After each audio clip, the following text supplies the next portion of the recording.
to overcome or to conquer and win. And that's the character for literature or the arts. 克文, conqueror of the classics. Any of you guys called Kevin? 陆克文，曾经的澳大利亚总理及外交部长，第一个能说流利中文的前西方国家领导人。2013年，他退出澳洲政坛，随后出任美国亚洲协会政策研究所主席。2017年下半年，特朗普政府接连对中国进行贸易调查。It's so nice you have a museum in your building. Do you have like a typical day at Acer Society? No, I don't actually. Like this morning I was on Bloomberg television talking about Korean Peninsula, but also about Afghan Janjang Danda. And then I've got to get home and feed the cat.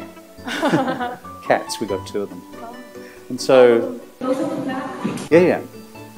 And we call them... the cats' names are Mei Mei and Qing Qing. Oh, they have Chinese names? Yeah. So they're named after Song Meiling, Song Jingling, but we don't have a Song Ailing. Did you have a pet when you were young? Yeah. I grew up on a farm, and so we had hundreds of pets. They were all over the place. But I certainly had cats and dogs. I also had a horse. And so as a kid growing up, so I used to go riding quite a lot. Talking about how you grew up, I really admire your mom. I think she's very determined woman, and she makes some tough decisions at the right time. What did home mean to you when you were very young? And what kind of role does your mother play in your life? I think in the deepest part of the mind of a child, a home equals security, and equals safety, and it equals love. Because outside the home, you don't know whether you're going to be safe, you don't know whether you're going to be secure, you don't know whether you're going to be loved. Whereas within the home, those things are unconditional. So that for me is the recollection I have, particularly of my mother. My father died when I was about 11. He had an accident. So I was brought up by my mother. And so we had no money. And so she had to train as a nurse, 护士. And she was always putting her first priority with care for the kids, the education of the kids, and the kids' future. She was a good Confucian mother. That's my mum. Anyone here ever listen to what their mum told them to do? Anyone ever do what their mum told them to do? I rarely did. But what my mum said to me was, one day she handed me a newspaper, a headline which said, "Here we have a huge change."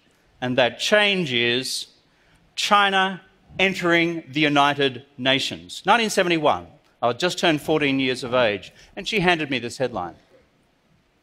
And she said, "Understand this, learn this, because it's going to affect your future."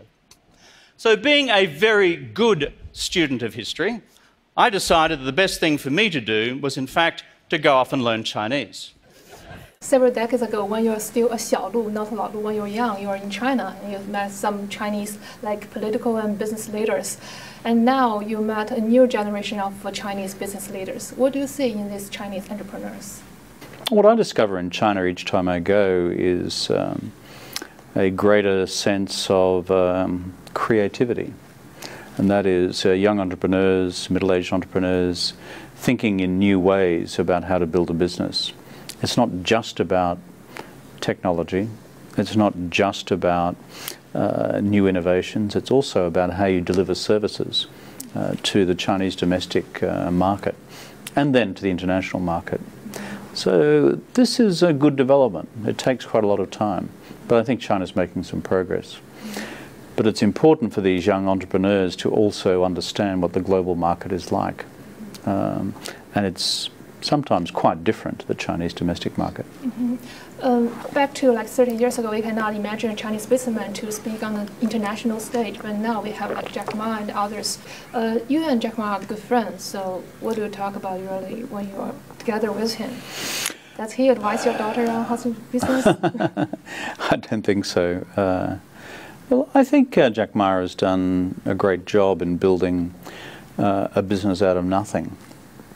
It takes a lot of enterprise to have nothing and then to build something and then to build something very big. And that's why I appreciate Jack's work. Also, He's a human being. He tells a story about when he first learned to speak English, and he had a pen friend in Australia. And so he went and stayed with his pen friend, I think, for several months in Newcastle. And that really helped him with his English.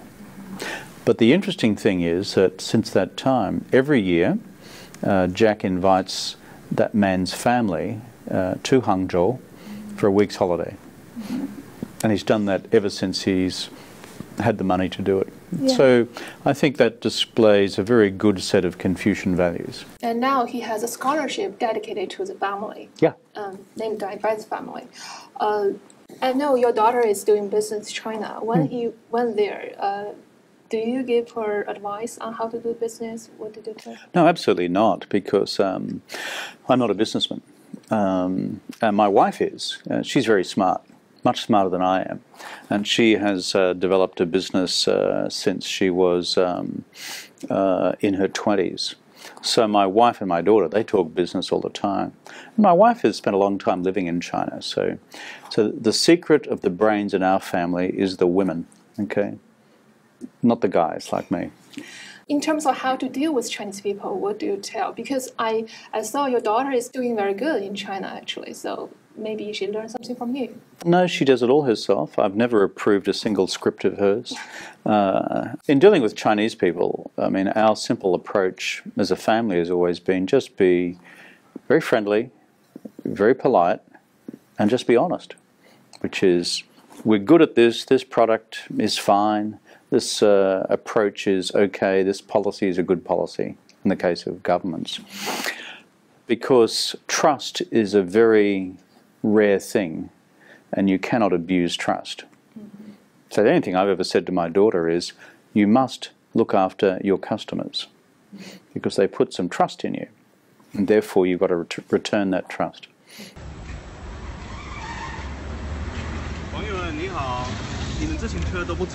I know you're a good biker. You ride a 飞鸽自行车 back in like 1984. Yeah, I always had my own flying pigeon, and flying pigeons were very good, very simple, but nothing could ever destroy them. Mm-hmm. At that time, flying pigeon is still a luxury in China, but now you can see bicycles, like sharing bicycles everywhere. So China witnessed a lot of changes. What do you think is the most significant change? I think one of the smartest things that the Beijing municipal government has done is the bicycle system recently. What's Beijing got as a big advantage? It's flat, and so you can get around the city on a bike pretty easily. And so what I've noticed is this big phase, which is when I first went to Beijing in 1984, everyone rode bicycles. And then when I went back to China as Prime Minister and Foreign Minister, the Member of Parliament, practically nobody rode bicycles anymore. And now the bicycles are coming back. So for the environment, it's a great thing. Mm-hmm. So you witness the biggest change in China is that?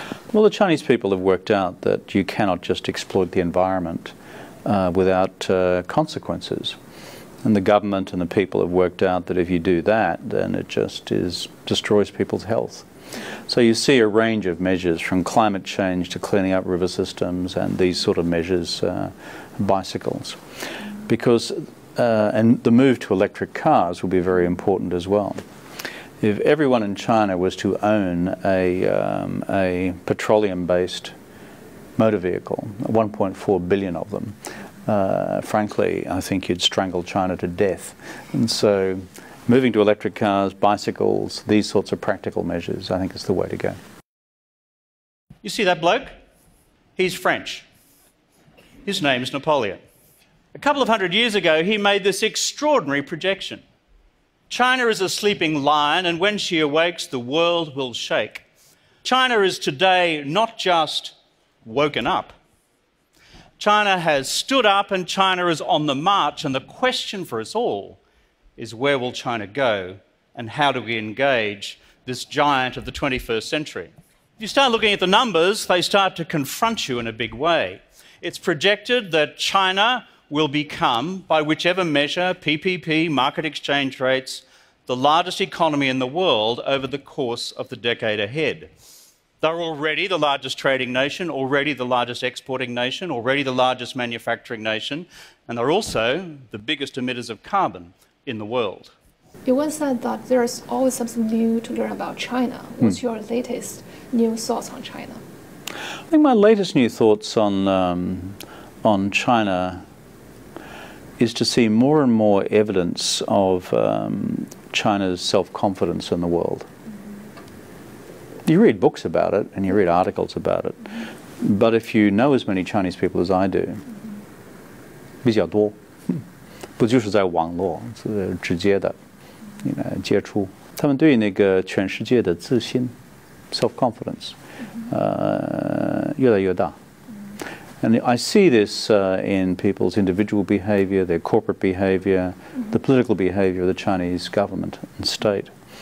So I think what I see most is this growing self-confidence as China, having opened the doors in 1978, having reformed the economy through the 80s and 90s, and then having 走出去 after that. And then 10 or 15 years after 走出去, there is a increasing level of maturity about China's understanding of the world. It's not perfect, but what I see is a greater, more mature reflection of what the world is like, and a greater sense of comfort in working in the world. Like in your job, you wouldn't be doing this in New York 20 years ago, would you? True. Okay, so you're an example of this. But what do you think the confidence come from? Because for a long time, Western scholars always think that Chinese people regard themselves as a victim instead of they're competent in the world stage. I think... is it because of economy or culture or something else?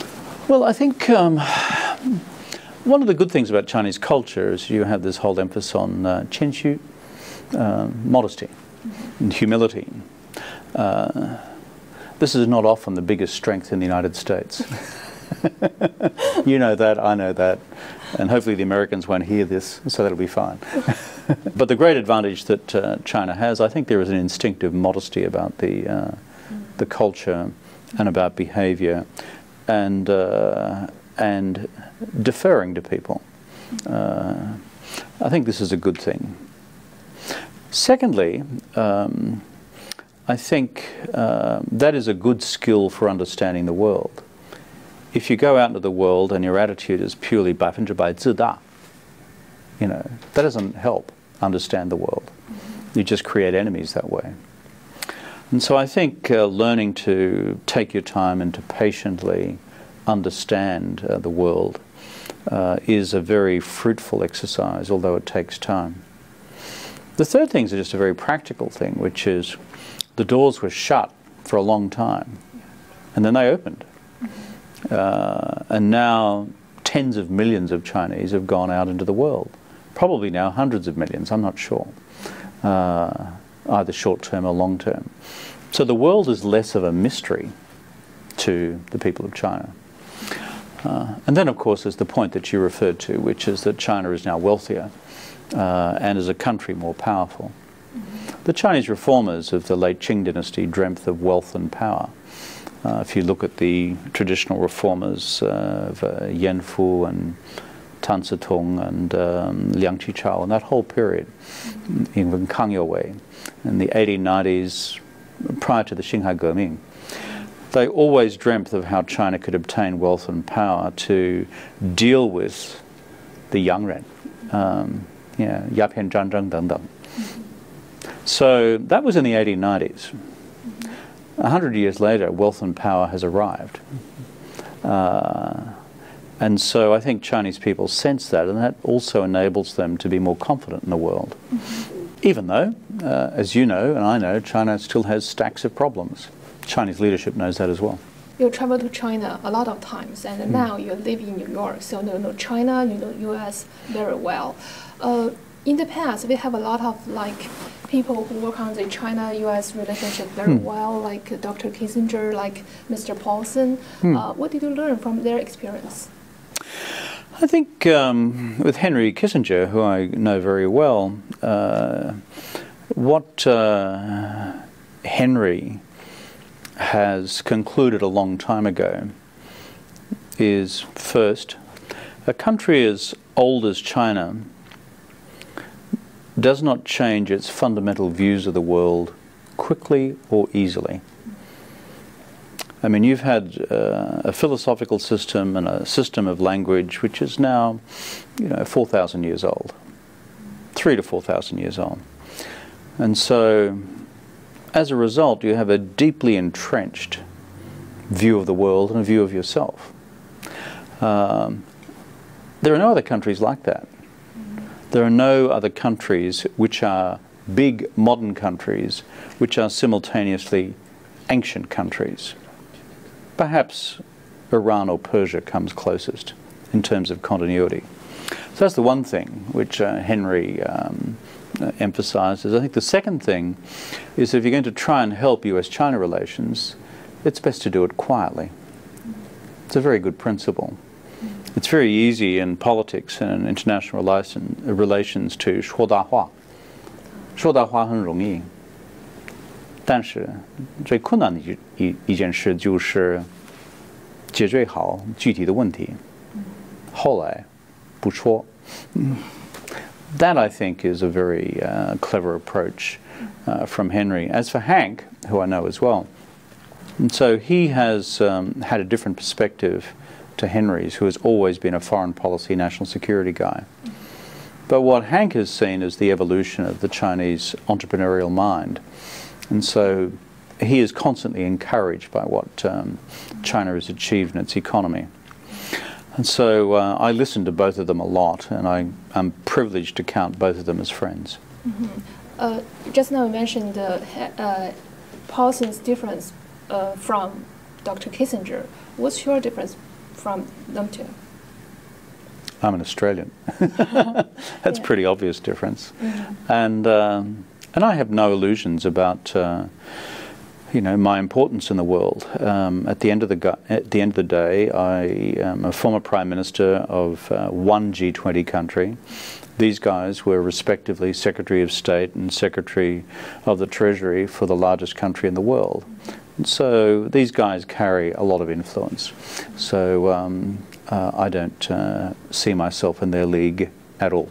You once joked about Australians are good at bring the drinks. You provide a suggestion, go and get a drink. Just as you mentioned, China has a long history, and the US is the most powerful country in the world. So how do you make sure that your suggestions are more likely to be taken and more operational? Well, at the end of the day, you can't guarantee that, because governments are governments. I have run my own government in the past, and governments ultimately make up their own minds. I think the key to successfully advising a government is to explain carefully your understanding of the interests of China and the interests of the United States. The interests of China as seen through Chinese eyes, but interestingly, the interests of China as seen through American eyes. And sometimes they're not the same thing. And by the same logic, it's important to explain to the Chinese American interests as the Americans see them. So I think half the battle is in removing this problem of perceptions. Some of them are objective difficulties, where it's not a problem of language and culture. I agree with you that you are in a great place to talk to both sides in a way. But you're sometimes. But you're not a Chinese, not America. You can see it. 100%大鼻子，不算是中国人。 Have you ever come across a situation where you have like an outsider dilemma or like a trust crisis? The outsider dilemma. Well, Australians generally have an outsider dilemma because we're the only Western country in Asia. And so we're kind of used to this outsider dilemma. Well, there's New Zealand too. But as a result, we're used to being the odd man out or the odd man in, if you know what I mean. I think the key, there's one advantage in being an Australian in Asia relative to other Westerners. And that is, in our region, the Asia-Pacific region, we recognize the fact that there are much bigger, more powerful, and certainly more ancient cultures and civilizations than ours. Therefore, that places a burden of responsibility on us to understand these other cultures, to understand China from the inside, to understand Japan from the inside, as opposed to just thinking that these are expressions of Western thinking. The West is a relatively new idea, last 500 years. Most of these cultures and civilizations have been around for 1,000, 1,500, 2,000, 2,500, 3,000 plus. So as Australians, I can't say that we are naturally chin-shoot, but we understand that we are new kids on the block, and we understand that we are smaller kids on the block. So therefore we make it our business to understand great powers, whether it's the Americans or you guys. So does that give us an advantage? Sometimes. Is that an outsider's dilemma? I think it's an outsider's advantage, actually. Let's talk about an individual case. For example, recently Donald Trump calls for China IP review, and we got the Chinese response. On this case, what do you think? What did you do? What are you going to do to help the two? Well, the Trump presidency is unique. I haven't seen one like it. I don't think the American people have either, and probably not the Chinese people. Secondly, it's a deeply protectionist government. And they said that before they were elected. They're going to protect American industry against foreign firms, particularly Chinese firms. And since the election, they've done that. They announced the abolition of the TPP before they even started. And now they're beginning to take measures against China. So what can be done about it by people like us?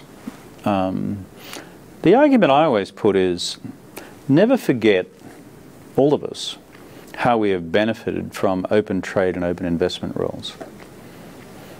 Asia, including China, 30 years ago, while not poor, was certainly not rich. The big thing that's changed it is the whole wealth that has come through open trade and investment between the countries of the region and between the region and the United States, between the region and Europe. So people often forget this, that in decades past, our part of the world was not all that prosperous. But it's prosperous now because of open lines of commerce and investment and trade, and business, and technology flows and capital flows. So that's the first thing we emphasize, which is, and the second thing we emphasize is, it's very easy to trigger a trade war, which becomes an investment war, which becomes an economic war. And once you do that, our collective wealth collapses. So what we try to do is just to emphasize these two basic truths in our dealings with the Chinese and with the Americans. Will we have an effect or not? I do not know. Because, as I said, this is a unique presidency. So do you think protectionism or populism is only a short-term phenomenon or a beginning of a major, larger global trend? My attitude is not one of making broad predictions, partly because I'm still, if you like, a political activist, which is I want to see changes in a positive direction. And so I believe it lies within the grasp of the Chinese government, the European governments, and the government of the United States to make the right decisions for the future, to keep economies open, to keep societies open, to keep markets open. Will they have the political resolve to do that? Well, that's the reason Macron was elected. And that's a reason why the far-right parties in the Netherlands were not elected. So, and that's why the far-right parties, even in Britain at the last general election, failed.